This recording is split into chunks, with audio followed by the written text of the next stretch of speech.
Hello. It has been a long time. I feel like I have so much content that I've not posted. By the time you're watching this, this is like the beginning of May, and I have not posted my April vlogs that I have like mostly finished, but I just like haven't posted it. I bet by the title of this video and the caption and like how I started this video off, you can now see I'm in beautiful old London. This trip has been a source of so much anxiety for me, and I'm so excited that I'm finally here. Like, I'm gonna cry at some point in this video. You're gonna see a video of me crying. Keep watching. It's gonna be good. I've been planning this trip since I was, not kidding, 16 years old. So how did I get here, and what made me decide to come to London now if I've been planning this trip since I was like, we're gonna say 16 years old, because I think before that you don't really realize like what's going on and like how to travel in the world. So we'll talk about it. I had like a very down month. I didn't want to work. I didn't want to go out with my friends. I didn't want to do anything. And in March, I decided that I'm tired of making excuses as to why I can't go and do things that I've like always wanted to do. And I've like proven to myself over time that I absolutely can, but I just don't do them for whatever reason. So I decided that the first trip was going to be the trip that I've wanted to do since I was a kid.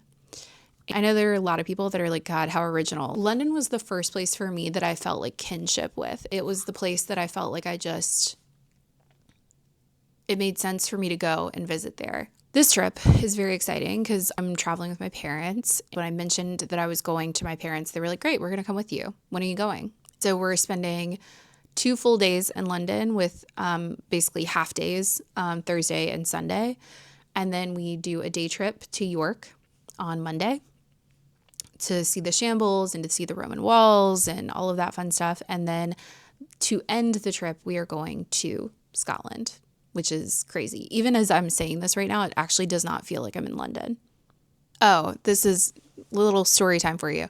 Our plane last night, we flew out from Wilmington at 8 o'clock, and then we flew from Wilmington to Charlotte to London. We get to Charlotte, we go get dinner, and I'm starting to feel not okay. And I get a notification that our gate has changed and our plane has changed. In this case, it said it was due to maintenance and it shifted to a smaller plane. And my brain started kicking in of like, something is wrong. So we end up going to our gate to like prep for boarding. And I'm getting anxious just talking about it. It turns out that the plane that they had switched us to did not have first class, business, premium economy in the way that our old plane had. Now, I've been saving up for this trip since I was a kid. I literally got an American Airlines card to save up miles to be able to buy nice tickets for this flight and to have status with American to be able to get potentially upgraded. I knew I wasn't going to be able to do business or first class, but I knew premium economy more than enough for my parents and I. Our plane is switched. And now we are in a situation where we don't know if we're going to get those premium economy seats. We ended up, we had a 2-hour delay by the time they like gave everybody vouchers and everything like that. Like American Airlines, I'm so done with you. But we ended up getting on the plane. We sat on the tarmac for an obnoxious amount of time. And then we ended up getting here at like 2 o'clock. And right now it is 4:22. I'm getting text from one of my coworkers because I'm annoying and went and checked my Slack messages. Anyway, we are hanging out here at the hotel for a little bit, decompressing after a very, very, very, very chaotic night. And then we're going to go get dinner. We're going to figure it out, guys. But anyway, next time you see me, I'll look a lot more put together.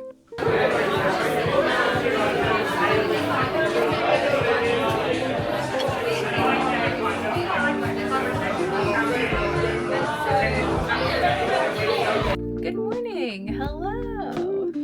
We are up this morning. I'm like forcing a very positive and good attitude. We are getting started on the day. Right now it's currently 9 o'clock. I'm heading to go get coffee from a coffee place that I've had on my list for a little bit. And then I was originally going to go walk around St. James, but I did not get up and start getting ready. Big day today. Today's a big day. I'm hoping I can last all day long because I already feel myself fading because I woke up way too early. Talk to you guys on the flip.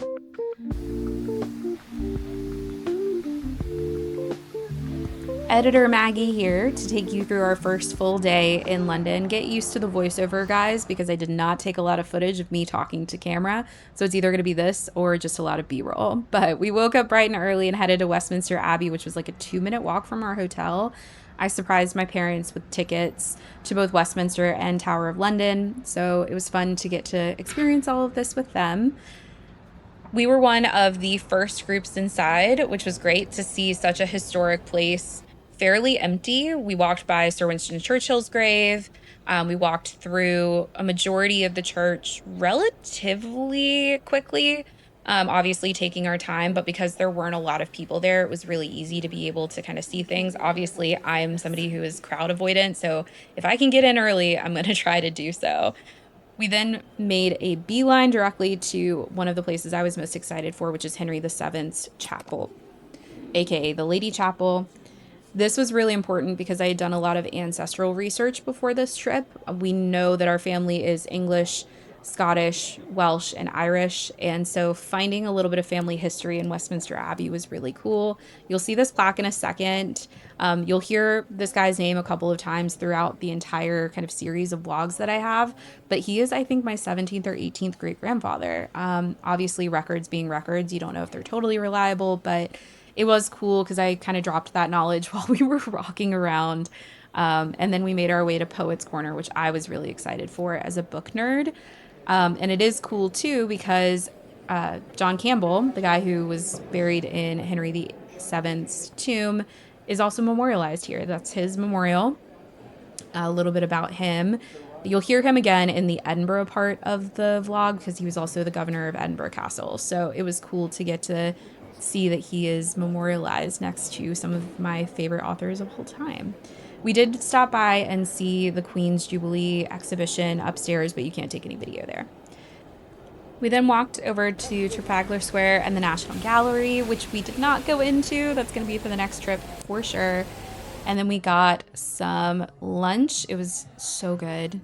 I'm still thinking about this burger. It was delicious. But we ate a lot of pub food on this trip. It wouldn't be a trip for me if I didn't stop by old bookstores. I cannot tell you how much money I almost dropped on some first editions or signed books even. They had quite a few of those, but definitely going to save up for next trip. And we went to Covent Garden. This was such a fun place to shop around, some really unique stores and shops, buskers everywhere. This guy was funny.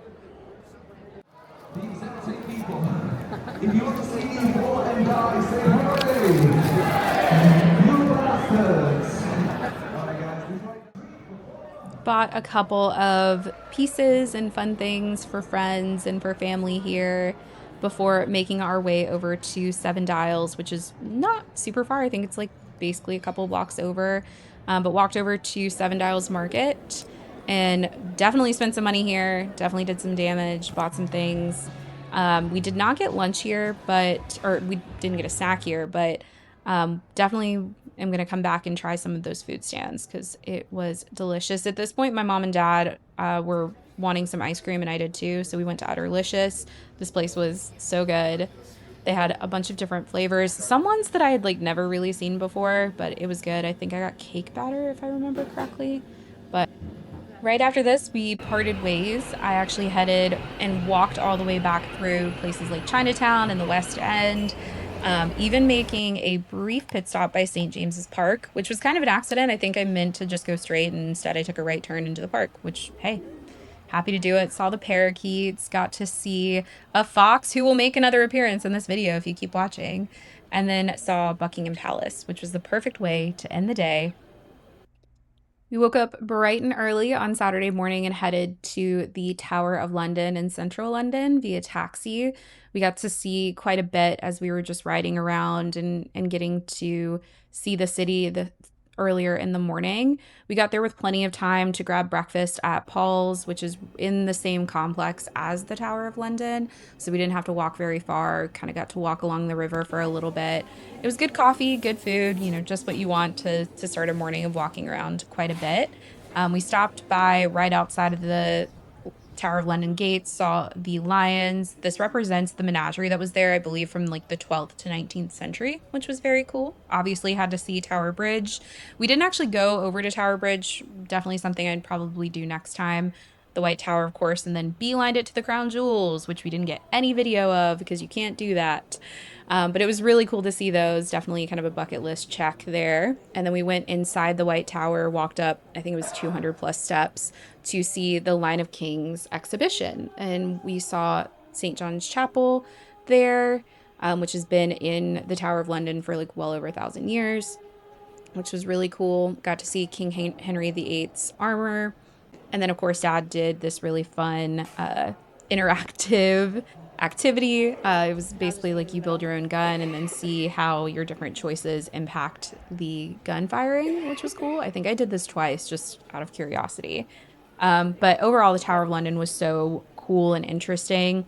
I am a Princes in the Tower, Anne Boleyn, Tudor history kind of nerd in a way. I don't know a ton about it, but I really like learning about it. So getting to walk around and see some of the exhibitions and some of the activations where you can kind of learn a little bit about what was there was really fun. Of course, they had actors and performers who were doing kind of scenes from history. This was really interesting because he's talking to the Duke of Wellington about dog poop, which was funny. We got to walk around, obviously, and see some of what battle was like at the tower. Obviously, it's no longer an active prison or anything like that, but got to see quite a bit of that. Sir Walter Raleigh's desk where he was held, and then obviously the yeoman houses here, and getting to see where they live and what their life kind of looks like living at the Tower of London, which all these tourists, it must be crazy.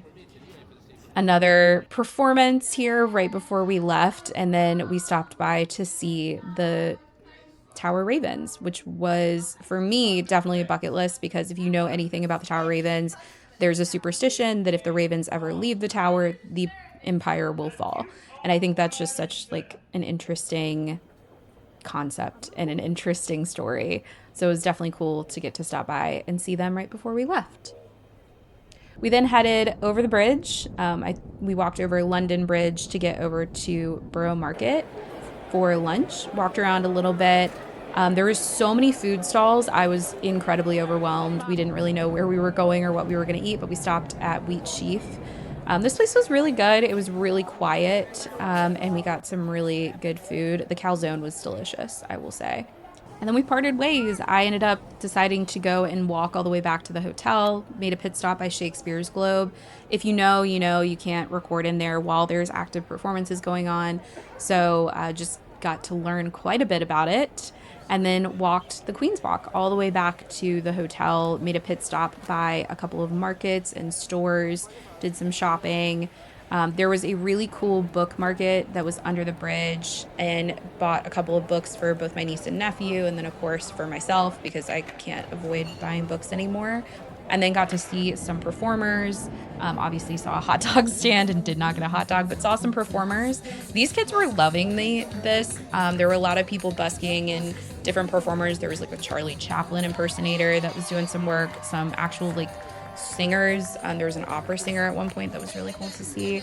But this was so fun. People were having a blast on their Saturday afternoon. I loved it. I could have stayed there for another like 2 hours, but walked all the way back to the Houses of Parliament, Elizabeth Tower, Big Ben, and saw it from the other side of the river. Did not go on the London Eye, did not do Shrek's Adventure, which is right over there under County Hall, but did get to kind of sightsee for a little bit. And then for dinner, we went to this really cool restaurant, Tattershall Castle, which is right on the water, as you saw. And then we ate. And we did not get a video of the food or anything, but it was delicious. I believe we had like shredded chicken, I think was what we ate. But it was really good. It was kind of popping for a Saturday afternoon, so it was definitely busy, but we had reservations, which was nice. My mom mentioned that she was disappointed that she hadn't gotten to see Buckingham Palace, so we walked through St. James's Place, or St. James's Park, and obviously saw the fox again. I think this is the same fox. I could be wrong. But this was such a beautiful kind of walk through the park. We got to see some ducks, see some other animals that we hadn't seen. and then made our way to Buckingham Palace, which, of course, checking it off the list. We didn't get to go inside because Parliament was being called into session, so obviously didn't get to go inside while the King and Queen were in residence. And then we went back to the hotel. As if one travel mix-up wasn't enough, then we had a fire alarm in the middle of the night. Luckily, everybody was safe. Everything was fine. That is the responsible room. You can see everybody standing outside, but everyone was so confused as to what was going on. There wasn't a real fire. It's just they had to obviously clear things, but it would not be a Maggie trip if there wasn't some sort of hijinks. And in this case, we had a few on our trip. So we waited for them to clear it and let us go back inside. Obviously, people were cold. I was antisocial, as this sign says. But we ended up going back inside and everything ended up being totally fine. After a few hours sleep, we woke up on Sunday morning and headed to the British Museum before our train ride to York. Got to see some incredible exhibitions. The Rosetta Stone was really interesting if you're not aware of what it is and the importance. It's what cracked the Egyptian hieroglyphics, or helped crack the Egyptian hieroglyphics. So that was really exciting. But I was most excited to go see the Greek halls. About half of all surviving Parthenon statues and sculptures are now at the British Museum. I believe Greece has been requesting these back since like the early 80s. Makes sense to probably put them back where they found them. But hey, this is a statue of Demeter, which I was very excited to see. And I think it's 75 meters of the Parthenon is here, as well as 21 figures. That's not funny. Dad and I had a pretty good laugh about that one. Made some Indiana Jones, Kingdom of the Crystal Skull jokes. That was pretty funny. But we walked around and saw both the African exhibitions and the American exhibitions as well. If you're not aware, the British Museum opened in 1753 and was the first public national museum. About 90% of it is made up of items from other countries, which obviously can be pretty problematic when other countries like Greece are requesting those items back. So learned a lot about that and am continuing to do quite a bit of learning on that front.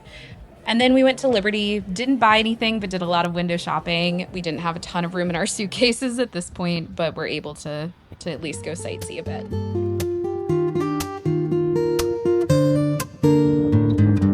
Hi guys. So we're walking through Marylebone over to Daunt Books.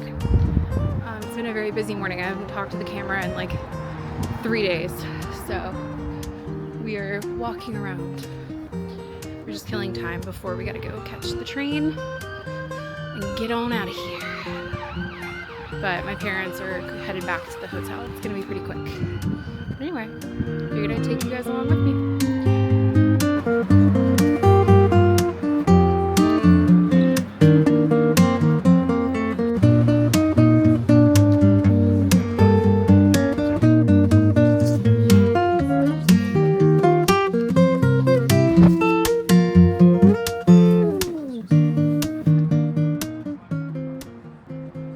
Wouldn't be a bookish afternoon without a pit stop to the home of Sherlock Holmes before heading over to Regent's Park, which previously was used as a hunting ground for Henry VIII, but went and saw Queen Mary's Gardens before heading to King's Cross Station to hop on the train and head over to York.